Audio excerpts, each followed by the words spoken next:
Terima kasih atas pengumuman yang sangat baik ini. Tetamu kehormat, tuan-tuan dan puan-puan, rakan-rakan yang dihormati. Adalah satu penghormatan besar untuk berucap di persidangan ini dan berada di Israel. Sebuah negara yang sejarahnya, ketabahan, dan keazaman menjadi simbol kuat tentang kelangsungan hidup dan ketabahan dalam sejarah manusia. Saya hadir di sini dari Republika Srpska, salah satu daripada dua entiti autonomi Bosnia dan Herzegovina, membawa satu message yang bersifat politik dan juga sangat kemanusiaan.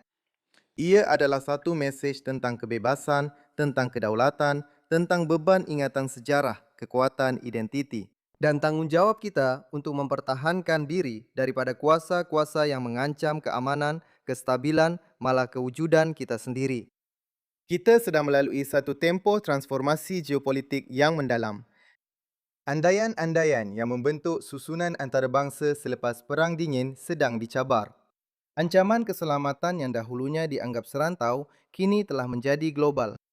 Dalam waktu-waktu seperti ini, negara-negara dijangka memberikan jawapan kepada soalan-soalan asas seperti siapakah kita?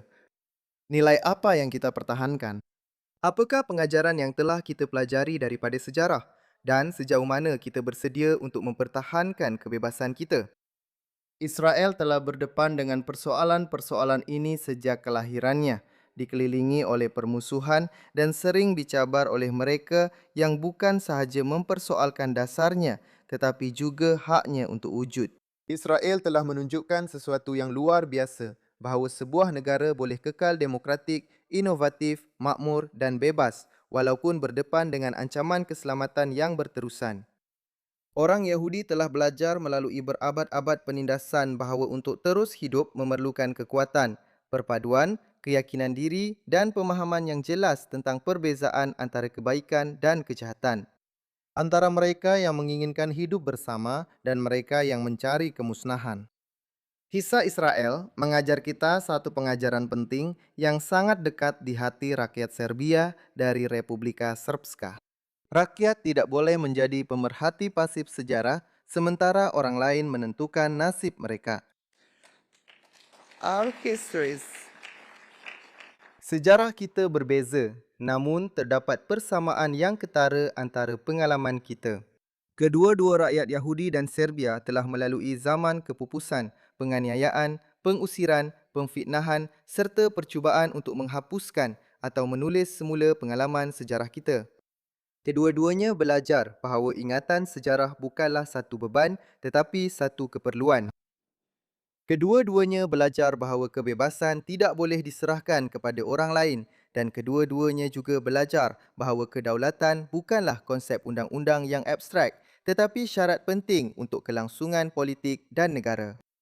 Kebebasan tidak pernah diberikan kepada kita sebagai hadiah. Ia sentiasa diperoleh melalui pengorbanan. Dan kebebasan bukanlah sesuatu yang diberikan sekali dan terjamin selama-lamanya.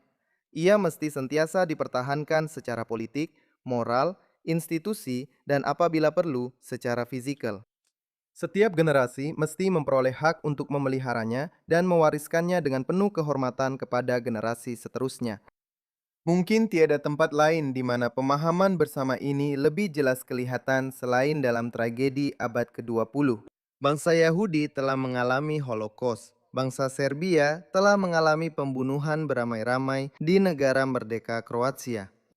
Di tempat-tempat seperti Jasenovac, salah satu kem tahanan paling mengerikan di Eropa yang diduduki, di mana 700.000 orang Serbia, Yahudi, dan Roma telah dibunuh secara sistematik hanya kerana siapa mereka.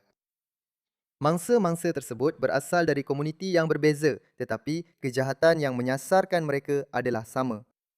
Abad ke-20 telah mengajar kedua-dua orang Yahudi dan Serbia satu pengajaran yang menyakitkan. Kebencian bermula dengan kata-kata, berterusan melalui diskriminasi dan berakhir dengan keganasan. Jalan menuju Auschwitz dan jalan menuju Jasenovac telah dirintis lama sebelum mangsa pertama tiba di sana. Penderitaan bersama telah mewujudkan ikatan persefahaman yang berterusan hingga ke hari ini. Negara yang melupakan mangsa mereka berisiko mengulangi tragedi yang sama. Ingatan adalah tentang memastikan generasi akan datang dapat mengenali kejahatan sebelum ia muncul semula dalam bentuk yang baru. Bagi rakyat Serbia, ingatan tentang Jasenovac bukan sekadar peringatan tentang apa yang berlaku semasa Perang Dunia Kedua. Ia juga merupakan peringatan bahawa semasa konflik pada tahun 90-an, ada pihak yang cuba meneruskan apa yang telah bermula di sana. Mereka cuba menghapuskan kita secara fizikal. Hari ini, ada yang cuba mencapai matlamat yang sama melalui cara politik dengan melemahkan institusi dan identiti kita serta menafikan hak perlembagaan kita. Sejarah mengubah kaedahnya, tetapi niatnya tidak semestinya berubah. Selepas serangan dahsyat pada 7 Oktober, adalah wajar untuk mengharapkan kecaman sejagat daripada semua masyarakat demokratik di dunia. Namun di banyak bahagian dunia, termasuk wilayah di Bosnia yang majoriti penduduknya Muslim Bosnia, kita menyaksikan sesuatu yang sangat membimbangkan. Usaha untuk merelatifkan pembunuhan beramai-ramai itu, membenarkan pelakunya, atau bahkan memesongkan realiti dengan menggambarkan mangsa sebagai tertuduh. Sebaliknya, daripada bersatu padu bersama orang awam yang tidak bersalah yang telah dibunuh, diculik, diseksa dan diteror, ramai yang memilih solidariti ideologi dengan para pelaku jenayah tersebut. Demonstrasi yang dikatakan sebagai luahan pendapat politik seringkali melampaui batas sehingga menjadi permusuhan terbuka terhadap Israel dan dalam beberapa kes terhadap orang Yahudi sendiri. Republika Srpska telah memilih jalan yang berbeza. Institusi kami, kepimpinan politik kami dan rakyat kami memahami kebimbangan keselamatan Israel kerana kami mengiktiraf satu prinsip yang mudah. Tiada bangsa yang boleh bertahan jika mereka diharapkan untuk bertolak ansur dengan mereka yang ingin memusnahkan mereka. Dan tiada negara yang akan bertahan jika mereka perlu meminta kebenaran daripada musuh mereka untuk wujud. Kami sebagai rakyat Serb tetap komited untuk mempertahankan identiti kami dan melaksanakan hak-hak yang dijamin kepada kami oleh Perjanjian Damai Dayton dan perlembagaan kami. Selama beberapa dekad, pihak lain cenderung untuk menentukan siapa itu orang Serb, apa yang diwakili oleh Republika Srpska dan apa kedudukan kami dalam Bosnia dan Herzegovina. Kami menolak pendekatan itu. Perlembagaan kami menentukan kedudukan kami. Kami tidak akan membenarkan ia ditentukan oleh mereka yang memburukan kami. Ia adalah hak kami untuk menentukan identiti kami, takdir kami, nilai-nilai kami dan masa depan kami. Bangsa yang menyerahkan hak untuk menentukan diri sendiri kepada orang lain akhirnya akan kehilangan hak untuk memerintah diri sendiri.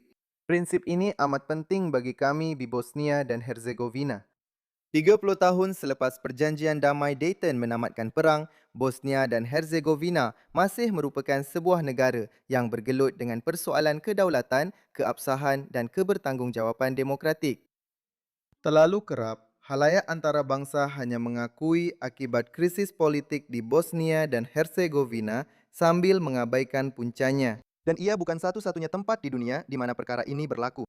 Hakikatnya, Bosnia dan Herzegovina kekal sebagai satu-satunya negara di Eropah moden di mana seorang pegawai asing yang tidak dipilih membuat dakwaan palsu untuk mempunyai kuasa untuk mengenakan atau meminda undang-undang, menyingkirkan wakil rakyat yang dipilih daripada jawatan, mengubah susunan perlembagaan dan mengenakan sekatan ke atas parti politik sementara rakyat dinafikan sebarang hak untuk mencabar keputusan tersebut di mahkamah.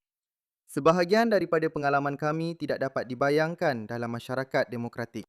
Sebagai contoh, peraturan pilihan raya telah diubah pada hari pilihan raya itu sendiri. Susunan perlembagaan telah diubah untuk mengatur pembentukan gabungan pemerintah. Pegawai yang dipilih secara demokratik telah disingkirkan dari jawatan melalui proses bermotifkan politik yang tidak berasaskan perlembagaan. Parti-parti politik telah dikenakan sekatan keuangan di luar prosedur demokrasi biasa. Perundangan jenayah telah dipinda oleh individu tersebut untuk mendakwa pemimpin politik yang dipilih kerana enggan mematuhi keputusan yang dikenakan oleh pegawai asing tersebut. Tuan-tuan dan puan-puan, amalan seperti ini tidak dapat dibayangkan berlaku di Israel, di Amerika Syarikat atau di mana-mana negara Eropah yang lain.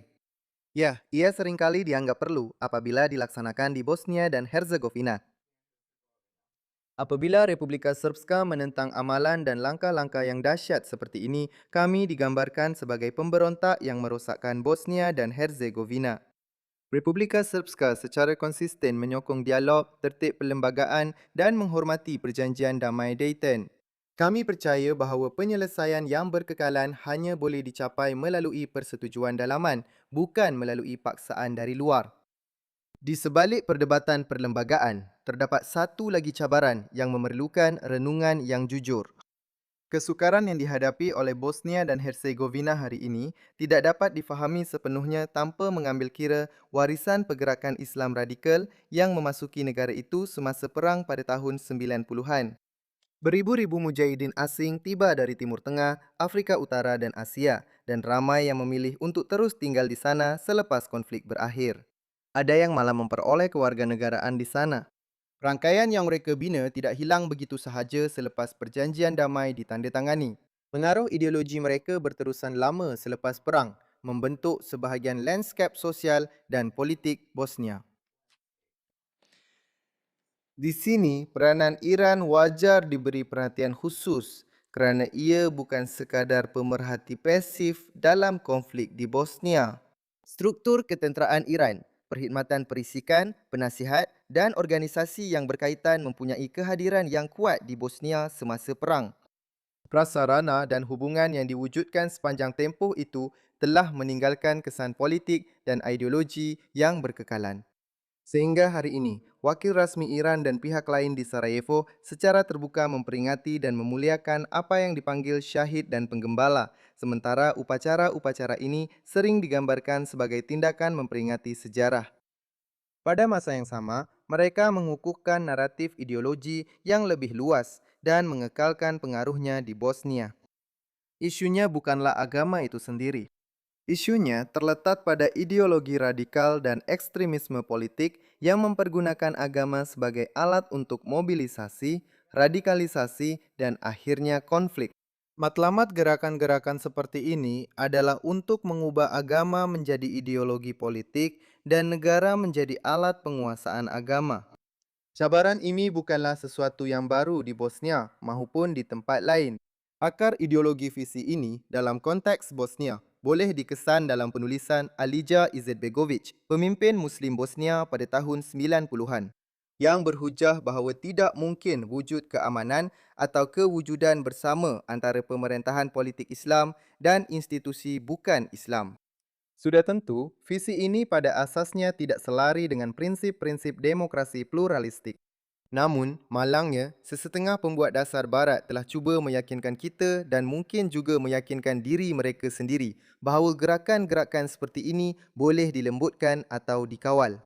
Pengalaman telah berulang kali membuktikan sebaliknya, menunjukkan bahawa setiap kali gerakan Islamis radikal muncul, mereka pasti melemahkan institusi demokrasi, mempromosikan sikap tidak bertoleransi serta mencetuskan keganasan dan ketidakstabilan. Israel memahami realiti ini kerana ia menghadapinya setiap hari. Namun, cabaran ini melangkaui sempadan mana-mana negara sahaja. Ini adalah perjuangan antara tamadun dan ekstremisme, antara masyarakat bebas dan ideologi ganas. Ini adalah pilihan antara mereka yang mencari kehidupan bersama dan mereka yang mengejar penguasaan. Dan perbezaan antara mereka yang mempertahankan kehidupan dan mereka yang memuliakan kematian. Atas sebab itu, masyarakat demokratik mesti bekerjasama dengan lebih rapat berbanding sebelum ini. Mereka harus berkongsi maklumat risikan dan memperkukuhkan kerjasama keselamatan untuk membongkar rangkaian pelampau.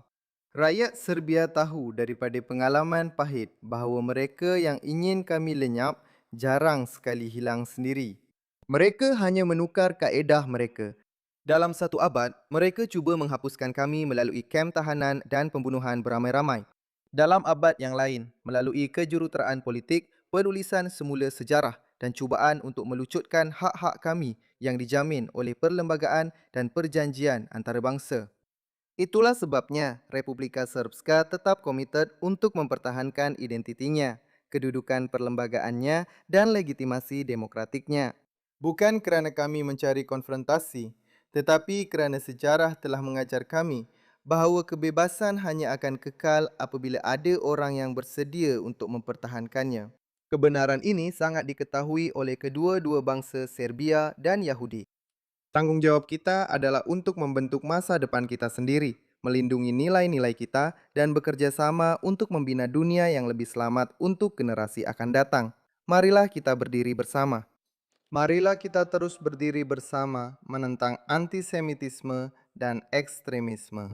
Marilah kita berdiri bersama dan terus berdiri bersama dalam mempertahankan kebebasan. Masa depan adalah milik mereka yang bersedia mempertahankannya seperti kita. Terima kasih atas perhatian Anda.